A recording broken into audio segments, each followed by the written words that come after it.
Have you ever wondered why you keep breaking promises to yourself? Why that diet lasted exactly 3 days? Why you set your alarm for 5 a.m. but somehow it's always 8:30 when you finally roll out of bed?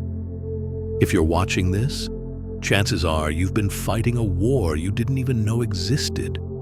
A war inside your own mind. And right now, you're losing. But what if I told you that everything you've been taught about willpower and motivation is wrong? What if the real enemy isn't laziness, but something far more sinister hiding in your own psychology? Stay with me, because what you're about to discover will change how you see yourself forever. You know that feeling, don't you? That moment when you promise yourself, tomorrow will be different. Tomorrow you'll wake up early. Tomorrow you'll start that project. Tomorrow you'll become the person you know you could be. But tomorrow comes, and nothing changes. You hit snooze. You scroll through your phone. You make excuses. And deep down, a voice whispers, maybe you're just not strong enough. Maybe you're broken. Maybe this is just who you are. But here's what nobody tells you. Your brain isn't broken. It's doing exactly what it was designed to do. Survive. And that's the problem. Because your ancient brain, the one that kept your ancestors alive in caves, doesn't care about your goals. It doesn't care about your dreams. It only cares about one thing: keeping you safe. And to your primitive brain, safe means staying exactly where you are. Change is danger. Effort is threat. Comfort is survival. Carl Jung, the legendary psychologist, understood this better than anyone. He called it the shadow, the dark parts of ourselves we refuse to acknowledge. You see, we all have this shadow self. It's the part of you that whispers, you don't really want to succeed, because success means responsibility. Success means visibility. Success means people might expect things from you. And deep down, buried so deep, you might not even realize it's there. That terrifies you. Think about it. Have you ever been close to achieving something important and then, somehow, you mess it up? You forget the deadline. You pick a fight with someone important. You suddenly get sick. Jung would say that's not coincidence. That's your shadow protecting you from a success you secretly believe you don't deserve. But it goes even deeper. Your brain is literally addicted to your current life, even if you hate it, even if it makes you miserable. Because misery that's familiar feels safer than happiness that's unknown. Neuroscientists have discovered that every habit you have, good or bad, creates neural pathways in your brain. The more you repeat a behavior, the stronger these pathways become. It's like water carving a canyon through rock. After enough time, the water has no choice but to follow the path it created. This is why willpower alone never works. You're not just fighting a bad habit. You're fighting millions of years of evolution. You're fighting neural highways in your brain. You're fighting an unconscious mind that's convinced your survival depends on keeping everything exactly the same. Sigmund Freud called this the pleasure principle. Your unconscious mind seeks immediate gratification and avoids pain at all costs. But here's the twist. Your brain can't tell the difference between physical pain and emotional discomfort. So when you think about waking up early, your brain reacts like you're asking it to stick its hand in fire. When you consider having that difficult conversation, your nervous system responds like you're facing a predator. This is why procrastination feels so good in the moment. Your brain rewards you with a hit of dopamine for avoiding the perceived danger. You feel relief. You feel safe. But that relief is a lie. Because while you're avoiding the discomfort of action, you're creating the agony of regret. While you're hiding from the pain of discipline, you're guaranteeing the suffering of disappointment. Alfred Adler, another giant of psychology, had a different perspective. He believed we sabotage ourselves to avoid feeling inferior. Think about this. If you never really try, you never really fail. If you always have an excuse, you never have to face your limitations. It's easier to say, "I could have been successful if I wanted to," than to try your hardest and discover maybe you're just average. This is what Adler called the life lie. We create elaborate stories about why we can't do things. We're too busy. We're too tired. We had a difficult childhood. The economy is bad. And these stories become our identity. They become more real to us than reality itself, because admitting the truth, that we're afraid, would shatter the image we've built of ourselves. But perhaps no one understood self-sabotage better than Niccolò Machiavelli. Yes, the same Machiavelli who wrote The Prince. While most people know him for his political philosophy, few understand his profound insights into human psychology. Machiavelli saw that humans are creatures of appetite and fear. We want comfort, pleasure, security, and we fear pain, rejection, failure. But here's his brutal insight. These desires and fears make us predictable. They make us weak. They make us easy to control, not by others, but by our own impulses. Every time you choose comfort over growth, you're not just making a small decision. You're training your mind to be your own worst enemy. You're teaching yourself that your feelings matter more than your future. You're proving to yourself that you can't be trusted. Machiavelli wrote that men are so simple and so ready to obey present necessities. Think about that. Present necessities. The need to feel good right now. The need to avoid discomfort right now. The need to protect your ego right now. These present necessities are chains, invisible but unbreakable, that keep you enslaved to your weakest self. But here's where it gets really interesting. Your brain has a secret weapon in this war against yourself: rationalization. You're not lazy, you're just tired. You're not afraid, you're just being realistic. You're not failing, you're just waiting for the right moment. Your brain is a master storyteller, and it will create any narrative necessary to justify your self-sabotage. Daniel Kahneman, the Nobel Prize-winning psychologist, discovered something shocking about human decision-making. We have two systems of thinking. System 1 is fast, automatic, emotional. System 2 is slow, deliberate, logical. Guess which one usually wins? That's right, the emotional system. And then, after we've already made the emotional decision, our logical brain creates a story about why it was the rational choice all along. This is why you can know exactly what you should do and still not do it. Your emotional brain has already decided, and your logical brain is just the lawyer defending a case that's already closed.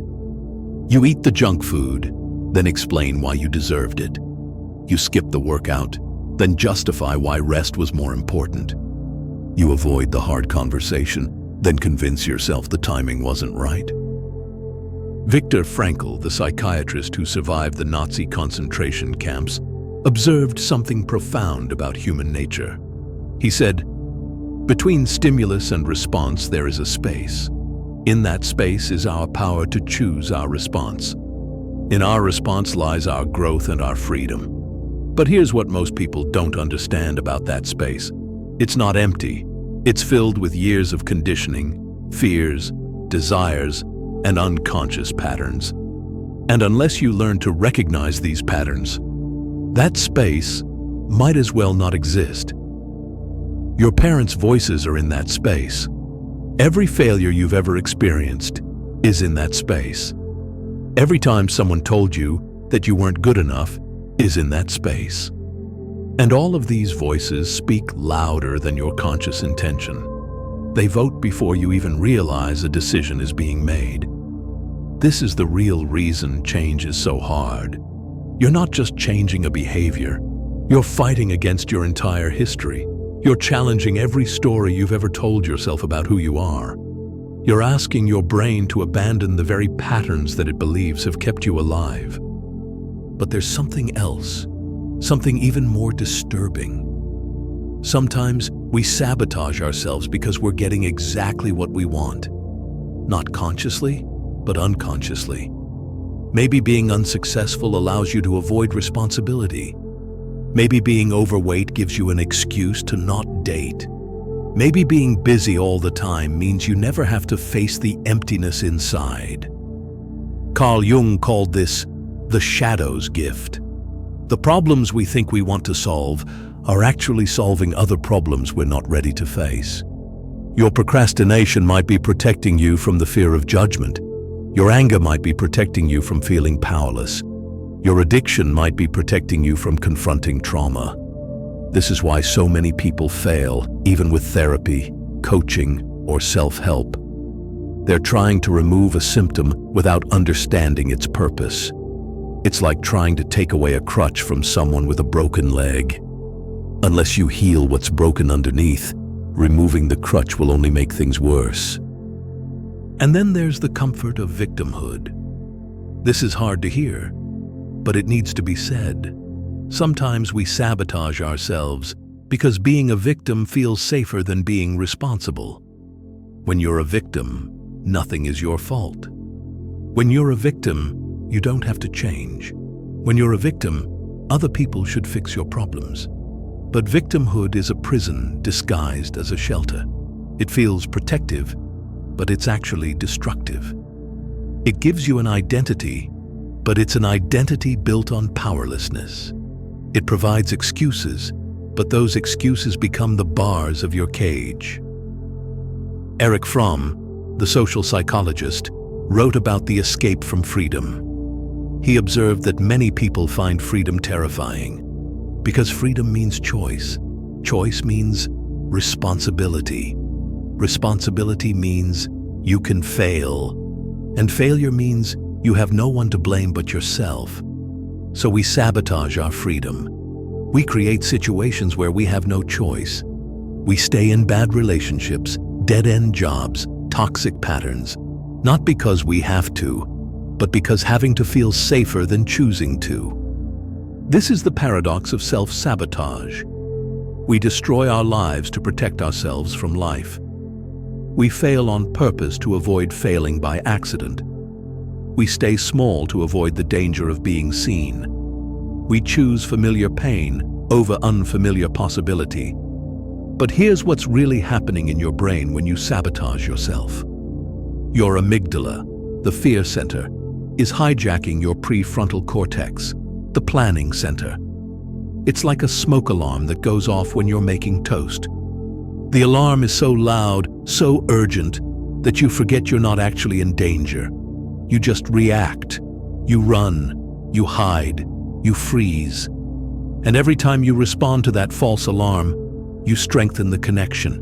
You teach your brain that toast really is dangerous. That change really is threat. That growth really is death. Soon, you don't even need the smoke alarm anymore. Just thinking about making toast, thinking about change, is enough to trigger the response. This is learned helplessness. Martin Seligman discovered this in his famous experiments. When animals learn that they can't escape pain, they stop trying. Even when escape becomes possible, they don't take it. They've learned that effort is pointless, that trying only leads to more pain. So they give up. They accept their cage even when the door is open. Humans do the same thing. After enough failures, enough disappointments, enough pain, we stop trying, not consciously. We still tell ourselves we want to change. We still make plans. We still set goals. But deep down, in places we don't talk about at parties, we've already given up. We're going through the motions of trying while ensuring we fail. This is why motivation doesn't work. Motivation speaks to your conscious mind, but your unconscious mind isn't listening. It's too busy protecting you from dangers that don't exist, from failures that haven't happened, from judgments that may never come. You've probably heard of cognitive dissonance. It's the discomfort we feel when our actions don't match our beliefs. But here's what most people don't understand. When faced with this discomfort, we rarely change our actions. Instead, we change our beliefs. We convince ourselves that we didn't really want that promotion, that we're happier being alone, that success isn't worth the stress. This is your brain protecting you from the pain of admitting you're sabotaging yourself. Because admitting that would mean admitting you're responsible. And responsibility is the one thing your unconscious mind is desperately trying to avoid. But it's even more complex than that. You see, your brain operates on what psychologists call confirmation bias. You literally see what you expect to see. If you believe you're a failure, your brain will filter reality to confirm that belief. You'll notice every mistake, forget every success, interpret neutral events as negative. You're not living in reality. You're living in a projection of your fears. And here's the cruelest part. The more you sabotage yourself, the more evidence you create that you deserve to be sabotaged. It becomes a self-fulfilling prophecy. You fail because you expect to fail. You expect to fail because you failed before. You failed before because you expected to fail. The cycle feeds itself, growing stronger with each revolution. William James, the father of American psychology, said, "The greatest discovery of my generation is that human beings can alter their lives by altering their attitudes of mind." But what he didn't say is how incredibly difficult this is when your mind has been programmed for self-destruction. Your neural pathways are like highways. The thoughts you think most often become superhighways, 8 lanes wide, easy to travel. New thoughts, healthy thoughts, empowering thoughts. These are like deer paths through the forest, barely visible, difficult to follow, easy to lose. And your brain, always seeking efficiency, will default to the superhighway every single time. This is why positive thinking alone doesn't work. You can't just paint over rust and expect it to hold. You can't just think happy thoughts while your unconscious mind is screaming danger. You can't outsmart a system that operates below the level of thought. But here's something fascinating. Your brain sabotages you because it loves you. That sounds insane, but it's true. Every self-destructive pattern you have was once a solution. Maybe eating helped you cope with loneliness. Maybe procrastination protected you from criticism. Maybe anger kept people at a safe distance. Your brain remembers that these strategies worked once upon a time, and it's trying to protect you the only way it knows how. The tragedy is that the medicine has become the poison. The wall you built to protect yourself has become your prison. The strategies that saved you as a child are killing you as an adult. But your unconscious mind doesn't know that. It doesn't understand time. It doesn't understand context. It only understands survival. This is what Freud meant when he said we're doomed to repeat what we don't remember. The patterns that run our lives were formed before we had words to describe them, before we had the cognitive ability to question them. They're written in a language older than speech, deeper than thought. And now, every time you try to change, you're not just fighting a bad habit. You're fighting a part of yourself that genuinely believes it's saving your life. No wonder willpower doesn't work. You're using your conscious mind to fight your unconscious mind. It's like trying to win a wrestling match with your own shadow. But there's hope. Not in fighting harder, but in understanding deeper. Not in more willpower, but in more awareness. Because once you see the pattern, really see it, something shifts. Once you understand why you sabotage yourself, the sabotage starts to lose its power. Remember, your brain's primary directive is to keep you alive, but it defines alive as familiar. Same job, same relationships, same problems. These feel safe because they're known. Your brain would rather you be miserable and predictable than happy and uncertain. It would rather you fail in familiar ways than succeed in unfamiliar territory. This is the prison of comfort. And most people will die there, never realizing that the comfort they're clinging to is actually profound discomfort that's become normalized. They're not comfortable. They're numb. They're not safe. They're stuck. They're not living. They're existing. But you're still watching. You're still listening. Which means some part of you, maybe a part you can barely hear, knows that this isn't enough, knows that you're capable of more, knows that the story you've been telling yourself is just that, a story. And stories can be rewritten. The question is, are you ready to pick up the pen? Are you ready to stop being the victim of your own narrative and become the author? Because that's what it takes. Not motivation, not inspiration, not even discipline, at least not at first. What it takes is a willingness to see yourself clearly, maybe for the first time, to see the patterns, to see the fear, to see the protection disguised as destruction, to see that you've been your own worst enemy, not because you're bad, but because you're scared, not because you're weak, but because you're human. This is the beginning of freedom. Not the freedom from struggle, but the freedom to struggle consciously. Not the freedom from fear, but the freedom to act despite fear. Not the freedom from your past, but the freedom to stop letting your past write your future. You've been fighting the wrong war. You've been trying to defeat yourself when you should be trying to understand yourself. You've been using force when you need to use wisdom. You've been treating yourself like an enemy when you need to treat yourself like a frightened child who needs guidance, not punishment. The path forward isn't easy, but at least now you know why it's been so hard. At least now you understand the real enemy. At least now you can stop blaming yourself for being human and start the real work of becoming who you're meant to be. The choice is yours. You can close this video and go back to the comfortable prison of your patterns. Or you can take the first step toward understanding and changing the only person you have the power to change, yourself. But whatever you choose consciously. Because that consciousness, that awareness, that space between stimulus and response, that's where your freedom lives. That's where your power waits. That's where your real life begins. If this message resonated with you, if you felt seen, understood, maybe even exposed, then you're ready for the next step.